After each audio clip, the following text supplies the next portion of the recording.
eso es algo que es muy profundo nuestro, que está en nuestra alma, que es casi físico. El placer que uno siente cuando uno cuenta un chisme, digamos, o una historia, o le enseña, por ejemplo, hoy dicté clase en la mañana en la Chile. Es casi físico el placer que uno siente de eso, porque uno está evolutivamente seleccionado para eso. Pero al igual que ocurre con la alimentación, el hecho que hayamos superado la época en que dependía de que uno contara todos los chismes porque la gente se puede morir y para que sobreviviera la información todos tenemos que saber de todo, ese mundo cambió. Y ahora también puede ser que las historias se hayan convertido en una patología, en algunos casos, parecida a la obesidad. ¿Y cuál es la expresión de la patología de las historias? Bueno, la expresión es la farandulización del mundo público, el chisme, la mentira. Cuando ya uno empieza a inventar cosas para contar porque necesita el placer de contarlo igual. Y de nuevo, ¿qué es lo que tiene que hacer la sociedad para este mundo del chamullo, que además se ha visto potenciado por la revolución de las comunicaciones, por las redes sociales? Tiene que inventar instituciones que se hagan cargo, como el etiquetado de los alimentos, ¿no es cierto? Tiene que hacerse cargo de instituciones que se hagan cargo de eso y que nos ayuden a que esos instintos animales no nos derroten. Yo quiero ir ya en un ratito a ver de qué manera se podrían crear instituciones, porque esta es Claro, una conversación que no se ha cerrado respecto a, por ejemplo, qué es lo que hace Facebook claro. cuando uno Está en sigue eso, claro. compartiendo noticias falsas, ¿no? Y hay algunas pequeñas técnicas que están funcionando, como por ejemplo, cada vez que te muestran una noticia, independiente de que sea falsa o no, te muestran otras 10 similares de fuentes legítimas, donde tú puedes corroborar si lo que estás leyendo Claro. efectivamente es cierto. Pero antes de ir a eso, Mm. que me interesa mucho ver cuál es el modelo que a ti te interesaría o te parece más útil, me gustaría saber si el libro, porque tú lo cuentas en una entrevista, lo cuentas un poco en el libro surge de tú ser víctima del chamullo. Claro, a mí me había estado pasando durante los primeros 3 años que estuve a cargo de Codelco, que era extremadamente frustrante el darme cuenta de que independientemente de todos los esfuerzos que hacíamos a ver, yo llegué a Codelco a reformar una institución, ¿ya? Porque yo soy un economista, soy socialista, me pusieron a cargo de la empresa que es el resultado de la nacionalización del cobre de Allende, y yo sí tenía la sensación de que esta empresa, lo que yo venía a demostrar es que esta empresa se puede gestionar mejor incluso que una empresa privada, ¿ya? Y que para eso, una de las cosas esenciales que había que eliminar era las malas prácticas que surgen de una relación insana entre la política y la empresa. O sea, esta empresa tiene que ser una empresa de excelencia, parecido al Banco Central de Chile, una cosa con un nivel de independencia muy grande que cumple con su objetivo, que es conseguir recursos para financiar las políticas sociales. Y eso significaba que yo tenía que decirle que no a muchas cosas, que no, que no, que no, que no, que no, y establecer sistemas institucionales que vayan más allá de mí o de Nelson Pizarro, que queden en el tiempo y que hagan que esta empresa se gestione de una manera absolutamente profesional, en el interés del Estado chileno.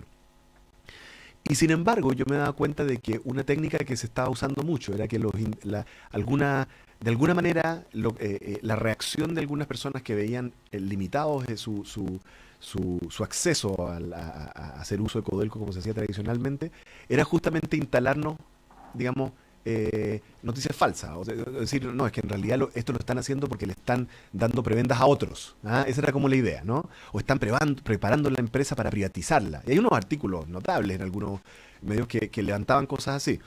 Y yo me he dado cuenta de que está bien, en la mayor parte de la prensa chilena yo creo que es prensa súper seria y por lo tanto, hasta cierto punto, no resultaba mucho. Pero en algunas partes sí resultaba. Ya, pero ¿Ya? ¿esta surgía desde los medios o surgía desde columnistas, surgía desde... Desde políticos, o sea, de distintos ámbitos de intereses que se veían tocados y se reaccionaba de esta manera, ¿no? Y algunas veces a mí me ha tocado, si tú recorres la historia de mis 3 años acá, me ha tocado hacer ofensivas comunicacionales muy notables para desarmar cosas que eran completamente falsas. Ya, ¿y te pasa que en ese proceso tú enfrentas la desesperación de que la verdad no importa o no es relevante o no es suficientemente atractiva, por ejemplo? Claro, que por ejemplo, cuando hay una verdad que no es sexy, digamos, ¿ah? O sea, que en el fondo es más atractivo el escándalo, cuando en realidad la realidad es mucho más simple, fome, pero en realidad bastante más proba, ¿ah? Eso no es atractivo, eso no se reportea, ¿ah? En cambio, cuando hay la posibilidad de un escándalo, aunque sea falso, se reportea, porque hay una dinámica de consumo ya patológico del chisme. Eso ya me tenía bastante complicado y de hecho hay una anécdota que recordaba el otro día que di una entrevista a una revista, la que pasa, no sé si un medio amigo. Como Ojalá que dicen, ¿no? pase. Que el mismo día que me hicieron el atentado en el terrorista contra mi familia, en mi casa, había un artículo mío en la que pasa. Me habían entrevistado a propósito de Codelco antes. Estaba ese mismo día salía, ese mismo viernes había un artículo mío y en ese artículo yo ya decía esto. Decía que yo la verdad es que estaba pensando que no era muy viable seguir en el mundo público si es que esto era como yo lo sentía. Y ese mismo día que estaba ese artículo ahí y que me ocurre esto, me pasó una cosa muy tremenda con mi familia. Me pasó, bueno, aparte del atentado, tuvimos un evento de posverdad con un hijo mío que estaba en el sur mochileando y que estuvo expuesto varias horas a la noticia falsa en redes sociales y en medios que se reportó durante un ratito, pero fue suficiente para hacerlo sufrir mucho, de que su madre había sido herida, y en algunos casos decía mortalmente, en el atentado. Cuando en realidad en Codelco yo me había preocupado de que eso estuviera claro y en La Moneda supieran y todo el que consultara supiera que eso no era De hecho, cierto. es lo primero que haces, ¿no? Y lo primero que hice de ir al hospital. es más, incluso minimicé el tema de mis heridas. No, fueron leves, capaz que fue un error, porque después como que se instaló que fue una cosa menor. Y andaban unos diputados diciendo que... ¿Y te quedó rastro en las heridas? Sí, entre los antebrazos tengo algunos recuerditos, y en la guata. Pero el tema es que a mí me parecía prioritario, más que estar haciendo un escándalo de lo que me había pasado a mí y a mi familia, me parecía prioritario. Yo pensé en el primer momento en mis amigos y en mi familia, que a los que no iba a tener tiempo de avisar, y que a mí me parecía importante que vieran la noticia de que no había habido nadie mortalmente herido y de que no había consecuencias. Entonces, en ese contexto que se reportara eso y el sufrimiento por el que pasó mi hijo, me hizo ver lo que es la posverdad. O sea, la posverdad es una cosa de que, claro, es el mundo del chisme, pero en el mundo de hoy, en el mundo en que todos vivimos en esta economía cognitiva, en esta sociedad cognitiva, se puede volver mortal. Claro, a ti te pasa una cosa, tengo una impresión después de leer el libro, que para tu hijo era tan fuerte el impulso de las redes sociales, de lo que allí se comentaba, que eso era incluso más válido para él que lo que le decían ustedes. Claro, lo que le decía su propia familia. Cuando el abuelo lo contactó para decirle, oye, Oscar se llama igual que yo, Oscar, pasó esto y lo demás, él no creía. No lo creía que le estábamos cuenteando, que lo estábamos tranquilizando para que no hiciera una cosa. Y de hecho tuvimos que pedirle ayuda a su grupo Scout para que lo contuviera bastante, digamos. Ya, o sea, lo que pasa es que me parece como un ejemplo trágico de lo fuerte que son las historias cuando se cuentan de una manera que estamos inclinados a creer, ¿no? Porque tu hijo estaba inclinado a creer que la familia le estaba ocultando que había algo más grave que pasaba, claro. ¿no? Esa era su inclinación, y las redes sociales le estaban confirmando sus peores temores, Así que era es. que efectivamente había algo muy superior. Y pasaron más cosas durante ese evento. Por ejemplo, circuló en redes una teoría súper ofensiva, digamos, respecto del tema de que cuando había ocurrido el atentado, la señora Catalina, que trabaja en mi casa, que sobrevivió de milagro, estos pernos que salieron disparados como balas en torno a su cabeza y ninguno le pegó. La historia que circuló incluso fue reportada por un medio de que yo había tomado la decisión de atender a mi familia en una clínica privada y a ella le había mandado un consultorio, como para reflejar que uno es un miserable, ¿no? Impresionante la atracción que tuvo eso. Después me lo mostraron, porque yo obviamente no estuve conectado a redes en ese momento. También había otra teoría que era que, no era una teoría, era una cosa en redes sociales diciendo de que yo me merecía esto porque yo le robaba a los chilenos y que ganaba 80 millones de pesos, no sé qué, todo mentira, digamos.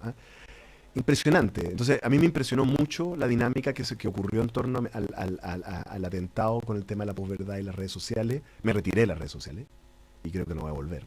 Pese a que parecía disfrutarla mucho al claro, era bastante bueno para tener para ser un profesor universitario. Yo creo que tenía muchos seguidores. Ahora, hay una cosa que tú comentas. Se malearon, Se malearon. Sí, lo que pasa es que ya vamos a hablar porque cambiaron, ¿no? O sea, hay un momento donde efectivamente si las redes sociales son un espacio donde cada uno puede convertirse en un pequeño influenciador, no va a pasar mucho tiempo para que organizaciones poderosas o políticos en campaña o corporaciones, como tú dices en el libro, se den cuenta que efectivamente uno puede trabajar en las redes sociales y puede cooptarlas con robots, puede cooptarlas puedes llenarla de tuiteros falsos, en fin. Y ese es un tema del cual tú adviertes en tu libro, ¿no? Respecto a que este espacio que parece inicialmente como libertario se puede terminar convirtiendo en un espacio totalmente dominado por los de siempre, digamos, los que tienen más poder, los que tienen más dinero. Claro, yo lo que digo es que quizá pasamos de una época que era la época de la red social realmente pública, ¿no?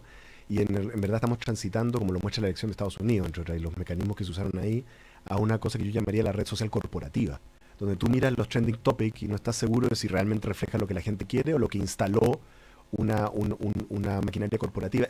Por lo demás, el resbalín de esto es bien curioso porque esto partió con gente buena, como Obama. Por ejemplo, Obama empezó a tener una cosa de redes sociales que muy agresiva y todo lo más, pero hoy en día hay corporaciones internacionales que se financian con el tema de la posverdad. Hay compañías de hackers que tú puedes contratar, compañías de trolls. Tú puedes trolear a alguien y contratarlo en internet, hoy, por si acaso.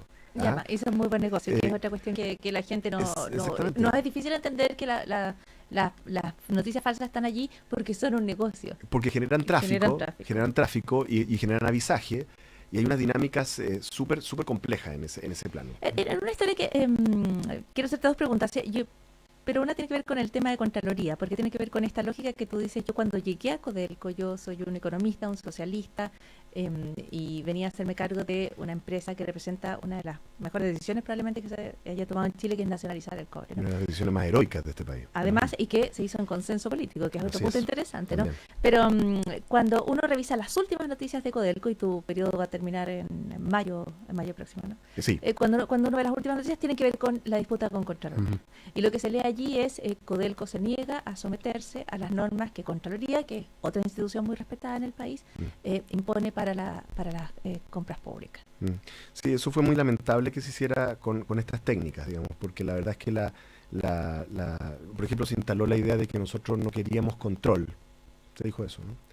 Cuando en realidad lo que nosotros estamos diciendo es que se debe controlar a Codelco, pero de acuerdo a las normativas vigentes, a la ley, ¿no? De hecho, nosotros somos partidarios de que se nos controle de acuerdo a lo que la Contraloría históricamente ha dicho que tiene que controlar, ¿no? Hay dictamen de Contraloría al respecto. Lo que pasa es que ha habido un cambio de criterio. Yo he advertido de inconsistencia entre las distintas leyes, ¿ya? Y yo he visto personas que nos dicen que nosotros estamos tratando de ocultar cosas. Y es súper complicado, imagínate, para una persona que ha asumido los riesgos que he asumido yo y mi familia por mejorar esta institución, que se nos diga es que ustedes están tratando de ocultar cosas. Bueno, me gustaría que me dijeran qué es lo que estoy tratando de ocultar. ¿Ah? Es bien complejo, ¿te fijas?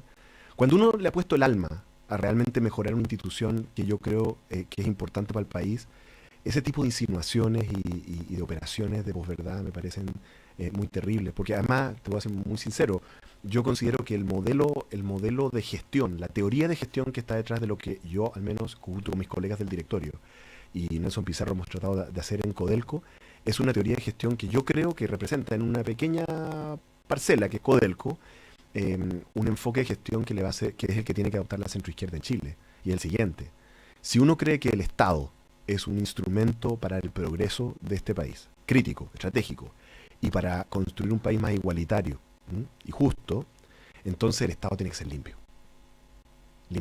Y eso significa que los instintos que los distintos agentes políticos a veces sienten en la competencia política por aprovechar todas las oportunidades para generar poder, digamos, y generar instancias, tienen que ser resistidas por su propio bien. Y esa teoría que hemos tratado de aplicar, la hemos aplicado rigurosamente asumiendo costos personales y complicados, digamos. Es un tremendo desafío porque eso implica una forma totalmente distinta, no solo de hacer política, sino de financiar la política, Absolutamente. sustentar la economía y llamar a la gente a la política. Oscar Landerreche, muchísimas gracias por la conversación esta tarde con Cooperativa. Muchas gracias a ti. Y muchísimas gracias por venir a la presentación de Chamullo. Oscar Landerreche lo publicó en la era de la posverdad. Muchas gracias. Gracias. Nosotros nos vamos a la pausa, aquí la historia es nuestra, para volver con la síntesis informativa del diario de Cooperativa y más. En esta esquina, con 50,000 pesos para comprar lo que quieras en tiendas Cencosud, una gift card. Y en la otra esquina, 2 meses sin costo en tu seguro de auto. Comenzó la promoción y tú eliges